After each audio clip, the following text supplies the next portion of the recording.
की। भारत माता की।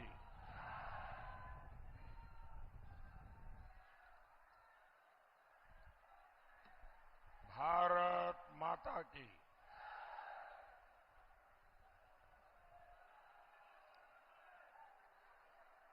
मैं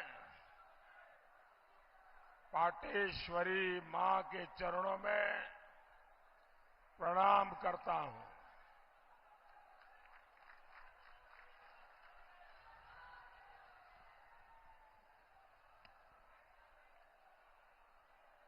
भगवान बुद्ध और तीर्थंकर संभवनाथ प्रभु राम के पुत्र लवकुश की इस धरती को मैं नमन करता हूं।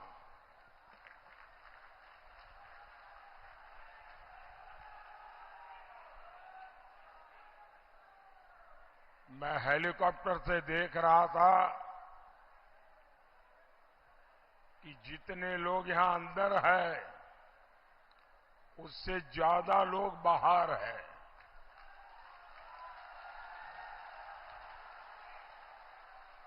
अब यहां जगह भी नहीं बची है कि शायद वो अंदर आ पाएंगे कि नहीं आ पाएंगे,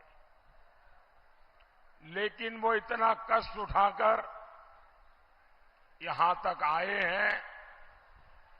न मैं उनके दर्शन कर पा रहा हूं, न वो मुझे देख पा रहे हैं, लेकिन उसके बावजूद भी इतना प्यार, इतने आशीर्वाद, जीवन में इससे बड़ी पूंजी क्या हो सकती है।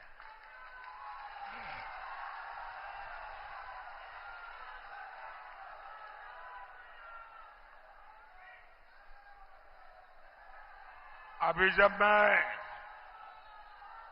हेलीकॉप्टर से आया तो बहुत सारे मेरे पुराने साथी मिल गए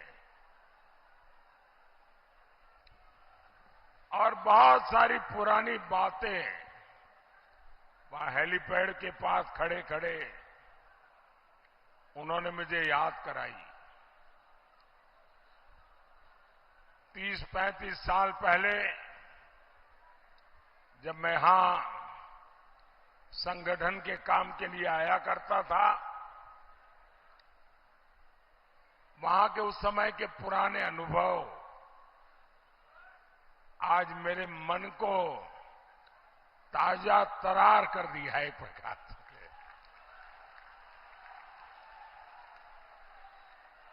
साथियों, आपका ये प्यार, ये जन सैलाब, ये उत्साह, ये साफ साफ बता रहा है कि सपा कांग्रेस का इंडी गठबंधन पूरी तरह ध्वस्त हो चुका है।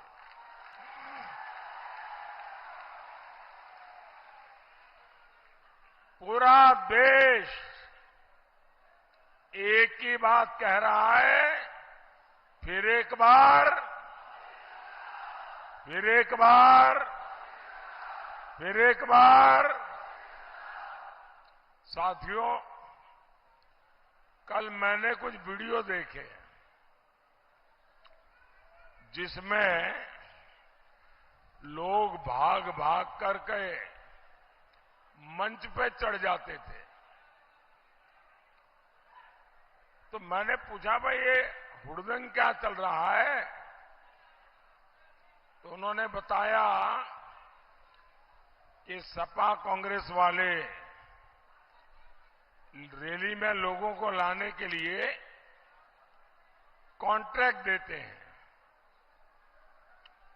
प्रति व्यक्ति पैसे देते हैं, लेकिन इन्होंने पेमेंट किया नहीं, इसलिए लोग गुस्से में भाग करके मंच पर पहुंच गए। अब जिस पार्टी का ये हाल हो, वो आपका भला कैसे कर सकते हैं? साथियों, आपने देखा होगा, हफ्ते पहले कांग्रेस के एक दिग्गज नेता, देखिए भाइयों, अब जगह नहीं है, आप जहां है वहां, अब मुझे देख नहीं पाओगे, सुन लीजिए बस। और ये स्क्रीन वगैरह लगाए हैं, वहां अगर कुछ दिखाई देता है तो उसी के सहारे काम करना पड़ेगा। अगर आप इजाजत दें तो मैं आगे बोलना शुरू करूं, तो आपकी इजाजत है? कांग्रेस के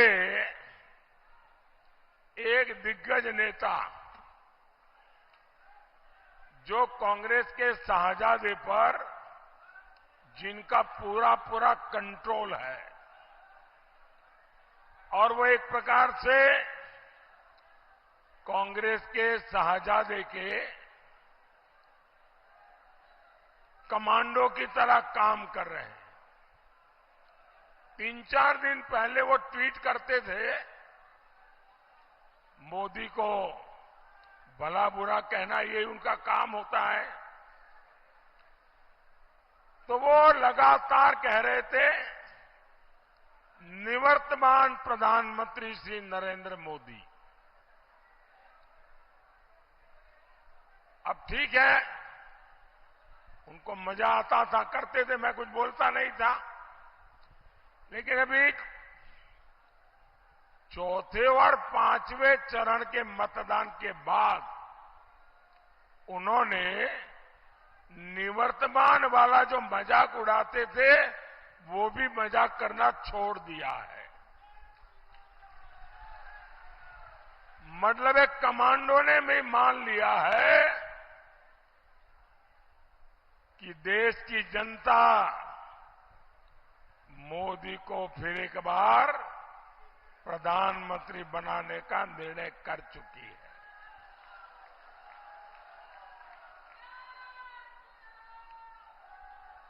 साथियों, मैं हिंदुस्तान के हर कोने में गया हूं, जनता जनार्दन के आशीर्वाद लेने के लिए गया हूं, और सब दूर एक ही मंत्र है, एक ही नारा है, एक ही संकल्प है। फिर एक बार, फिर एक बार, फिर एक बार। साथियों,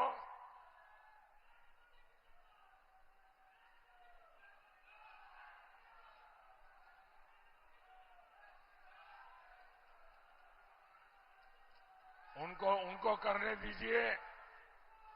नहीं, आप चालू रखो, आप थक जाएंगे, फिर मैं शुरू करूंगा।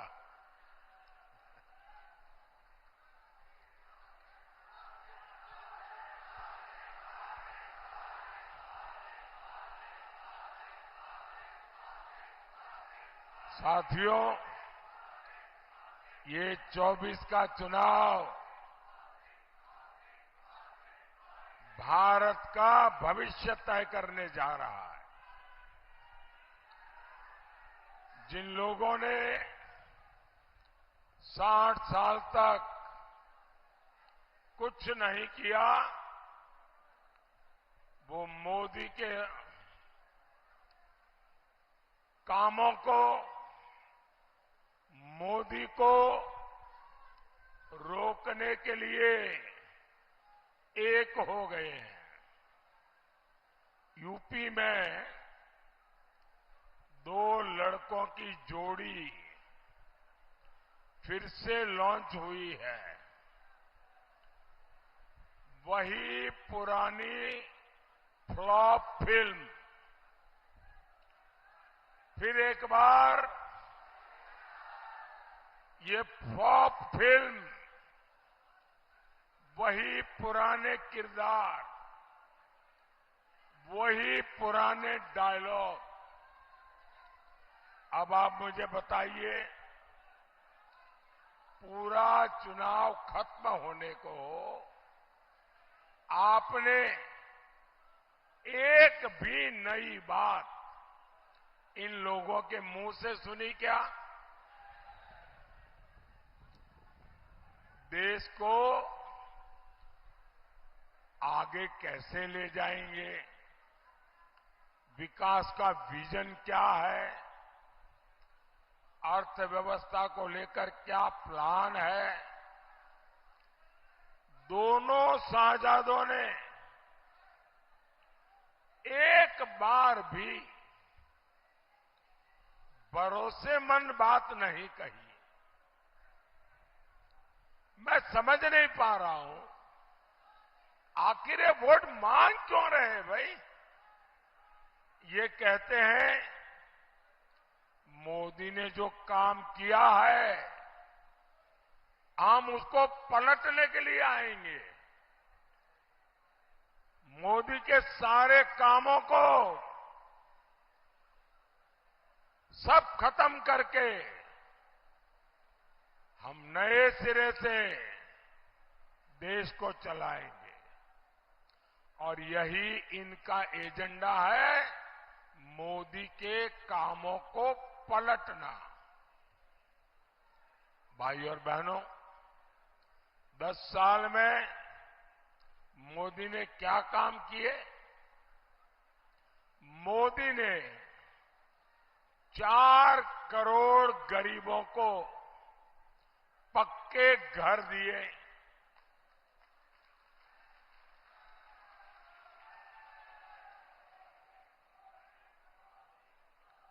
अब सपा कांग्रेस वाले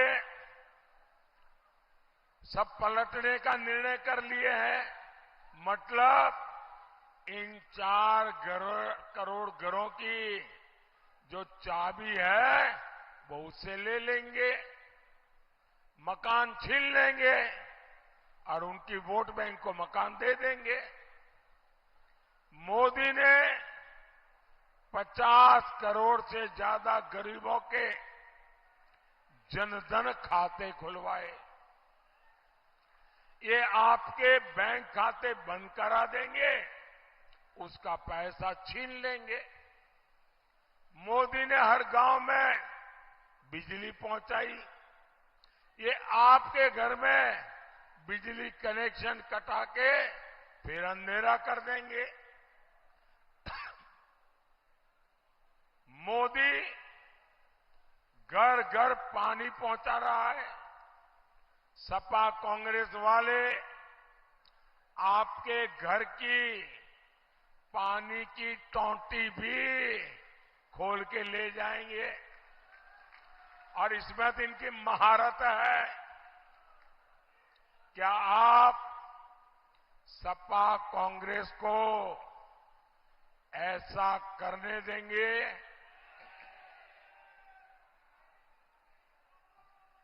ऐसी आवाज नहीं चलती है भाई।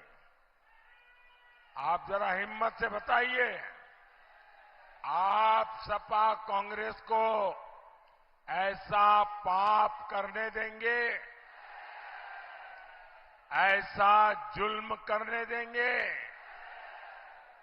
साथियों, मोदी देश के लिए जीता है।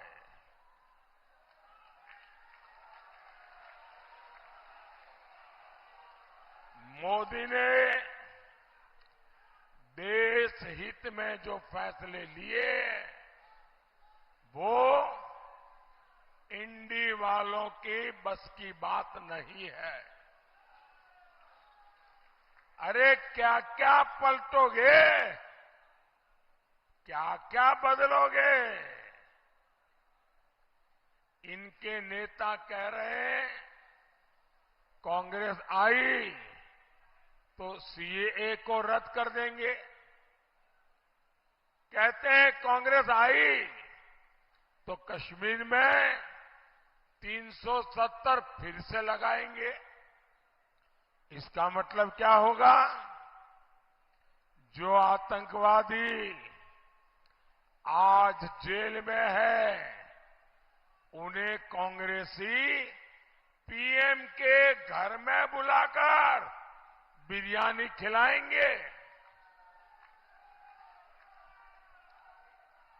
जिन लोगों की सोच ऐसी है, जो ऐसे ख्यालों को पालते हैं, ऐसे इंडी गठबंधन वाले साथियों, आप कल्पना करिए इन लोगों के इरादे देश को कितने तबाह कर देंगे। कांग्रेस आई तो भ्रष्टाचार पर जो कड़े नियम बने हैं, जो नोटों के पहाड़ पकड़े जा रहे हैं, ये कानून बदलकर भ्रष्टाचारियों को बचाएंगे। सपा राज में डीएम बनाने के लिए रेट कार्ड फिक्स था,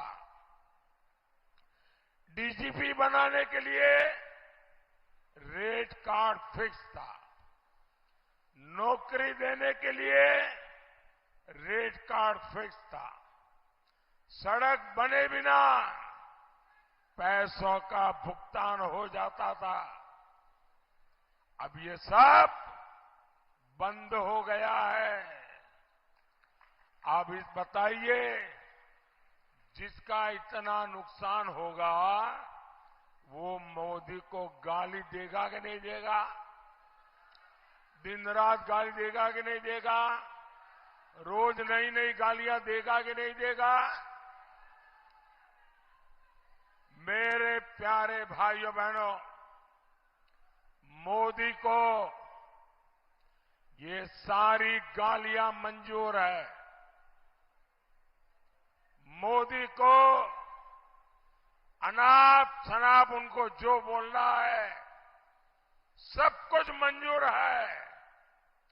मेरे लिए बोले, मेरे परिवार के लिए बोले, सब कुछ मंजूर है। लेकिन सपा वाले, कांग्रेस वाले, इंडी गठबंधन वाले कान खोल के सुन ले, मोदी को भ्रष्टाचार मंजूर नहीं है, नहीं है, नहीं है।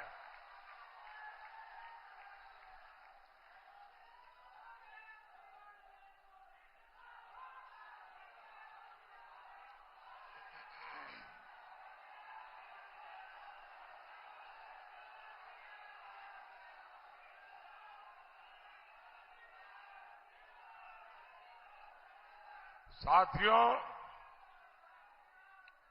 यूपी के शहजादे को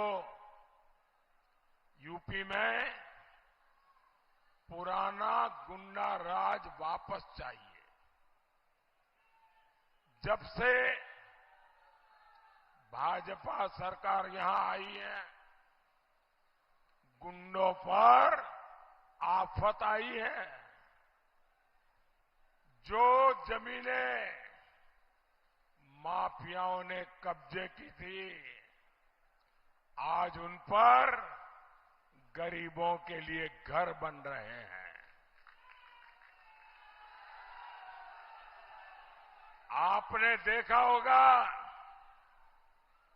जो गुंडे उनका नाम सुनते ही लोग कांपते थे, आज वो गुंडे गले में तख्ती लटकाकर हाथ जोड़ करके कहते हैं कि मुझे जेल में भेज दो।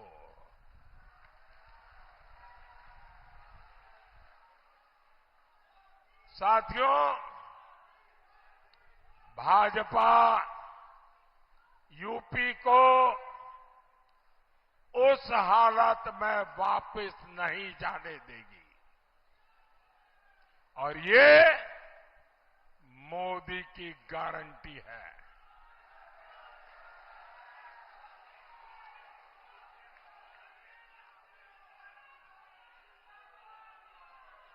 साथियों, इंडी गठबंधन में ऐसी भयंकर बीमारियां हैं, कैंसर से भी बुरी बीमारियां हैं, और ये फैलते फैलते पूरे हिंदुस्तान को तबाह कर दें, इतनी भयंकर बीमारियां ये इंडी अलायंस में है। 3 बीमारियां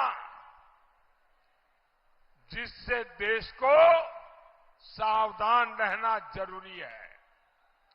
ये इंडी अलायंस वालों की सबसे बड़ी बीमारी है। ये लोग गौर सांप्रदायिक है। दूसरी गंभीर बीमारी है, ये गौर जातिवादी है। तीसरी बीमारी है, ये गौर परिवारवादी है। और ये तीनों बीमारियां देश के लिए कैंसर से भी ज्यादा विनाशक बन सकती है। ये लोग जनता के बीच जाते हैं, बड़ी बड़ी बातें करते हैं। जनता पूछती है 60 साल में क्या किया, पहले ये तो बताओ। तो ये लोग अपना तुरुप का इक्का निकालते हैं। इनका एक इक्का है, समाज को बांटो और वोट जिहाद करवाओ। साथियों, इंडी गठबंधन वाले तुष्टीकरण के लिए नई नई स्कीम लेकर आए हैं।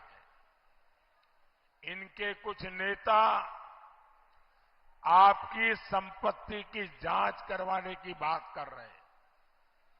कांग्रेस कहती है संपत्ति पर पहला अधिकार मुसलमानों का है।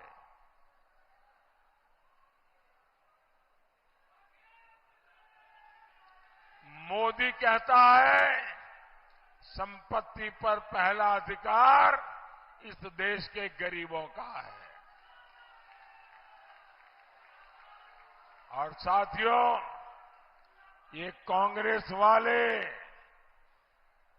जो कहते हैं कि संपत्ति पर अधिकार मुसलमानों का है, वो आपकी कमाई छीन करके ये अपनी वोट जिहाद वाली वोट बैंक में बांटना चाहता है। इनकी दूसरी स्कीम है एससी, एसटी, ओबीसी का आरक्षण कोटा एससी, एसटी, ओबीसी से छीन लेना और वो कोटा मुस्लिम वोट बैंक में बांट देना। पहले इन्होंने अपनी राज्य सरकारों में दलित, पिछड़ा के आरक्षण पर डाका डाला। अब ये पूरे देश में आरक्षण छीनकर वोट जिहाद करने वालों को देना चाहते हैं। लेकिन मैं इन्हें भी कहूंगा, ये चाहे जितना जोर लगा ले, जब तक मोदी जिंदा है,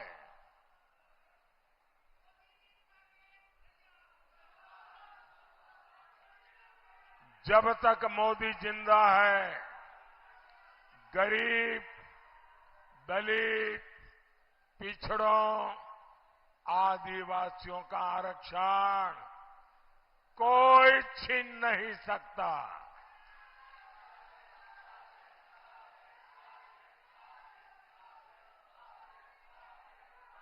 और भाइयों बहनों, मैं आपको गारंटी देता हूं,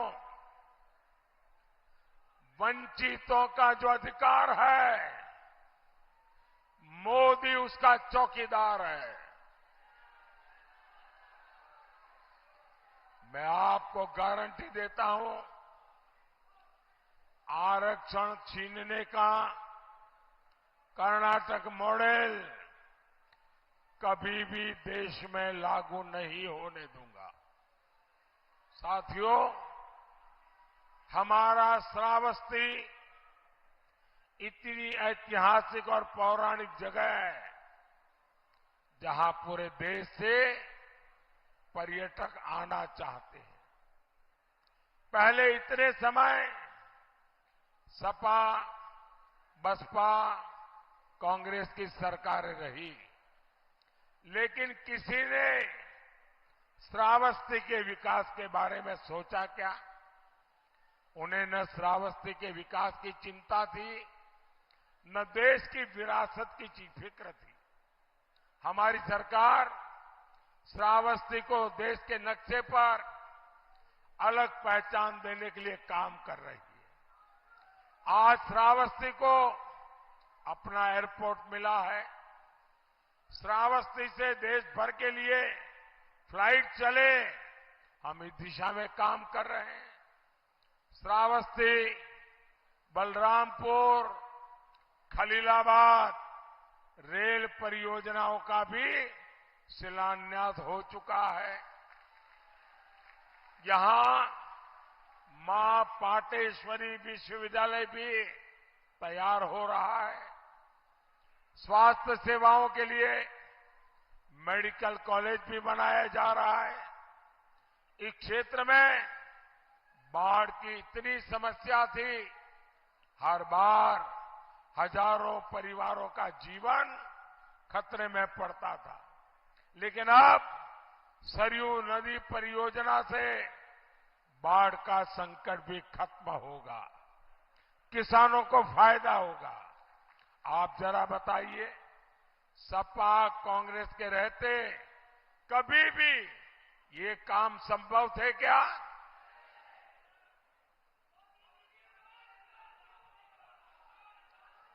अगर गलती से इन्हें मौका मिला तो जो काम चल रहा है ये उन्हें भी ठप करके रख देंगे और पैसे खा जाएंगे। साथियों, मोदी किसी शाही खानदान से नहीं आया है। मैं इन्हीं माताओं जैसी गरीब मां का बेटा हूं।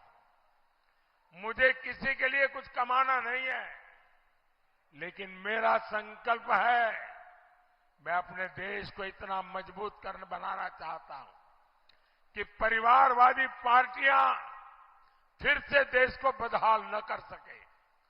इसके लिए मुझे आपका आशीर्वाद चाहिए।